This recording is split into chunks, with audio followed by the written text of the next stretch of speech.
ഏറ്റവും പുതിയ ഡിസൈനുകൾ ഏറ്റവും കുറഞ്ഞ പണിക്കൂലിയിൽ ബ്രിഗാദിയ ഗോൾഡൻ ഡയമണ്ട് ചാവക്കാട്. നമസ്കാരം, ഏവർക്കും സർക്കിൾ ലൈവ് ന്യൂസിലേക്ക് സ്വാഗതം. ഞാൻ രീഷ്മ യതീന്ദ്രദാസ്. തൃശൂരിലെ തോൽവിയും തുടർന്നുണ്ടായ സംഘർഷങ്ങളുടെയും പശ്ചാത്തലത്തിൽ DCC പ്രസിഡന്റ് ജോസ് വള്ളൂരും UDF ജില്ലാ ചെയർമാൻ MP വിൻസെന്റും സ്ഥാനങ്ങൾ രാജിവെച്ചു. തോൽവിയെ തുടർന്ന് തൃശൂർ DCCയിലുണ്ടായ കൂട്ടയിടിയിൽ KPCC നേതൃത്വം ജോസ് വള്ളൂരിനെ ഡൽഹിയിലേക്ക് വിളിപ്പിച്ചിരുന്നു. ഇതിനു പിന്നാലെയാണ് ഇരുവരുടെയും രാജി. കഴിഞ്ഞ ദിവസങ്ങളിൽ തൃശൂരിലുണ്ടായ പോസ്റ്റർ യുദ്ധവും തുടർന്ന് DCC ഓഫീസിലുണ്ടായ കൂട്ടത്തല്ലിനും പിന്നാലെ DCC അധ്യക്ഷൻ ജോസ് വള്ളൂർ ഡൽഹിയിലെത്തി KPCC നേതൃത്വത്തെ കണ്ടിരുന്നു.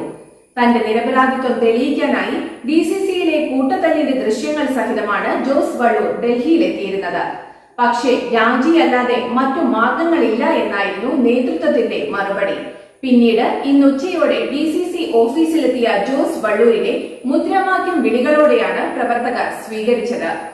തുടർന്ന് DCC ഓഫീസിൽ മുതിർന്ന നേതാക്കൾ പങ്കെടുത്ത യോഗത്തിൽ ജോസ് വള്ളൂർ രാജിവെക്കുന്നതായി പ്രഖ്യാപിച്ചു. തോൽവിയുടെ ഉത്തരവാദിത്തം ഏറ്റെടുത്ത് ധാർമ്മികതയുടെ പേരിൽ അധ്യക്ഷ സ്ഥാനം രാജിവെക്കുന്നുവെന്നാണ് ജോസ് വള്ളൂർ യോഗത്തിൽ പറഞ്ഞത്. ഇതിനിടെ DCC ഓഫീസിലേക്ക് എത്തിയ UDF ജില്ലാ ചെയർമാൻ MP വിൻസെന്റ് മാധ്യമങ്ങളോട് തന്റെ രാജിക്കാര്യം വ്യക്തമാക്കി. നേതൃത്വം ആവശ്യപ്പെട്ടിട്ടില്ലെന്നും മറിച്ച് ധാർമ്മികതയുടെ പേരിലാണ് UDF ജില്ലാ ചെയർമാൻ സ്ഥാനം രാജിവെക്കുന്നതെന്ന് MP വിൻസെന്റ് പറഞ്ഞു. അതേസമയം കൂട്ടത്തല്ലിനും രാജിക്കും ശേഷം ഇതുവരെയും മാധ്യമങ്ങളോട് പ്രതികരിക്കാൻ ജോസ് വള്ളൂർ തയ്യാറായിട്ടില്ല.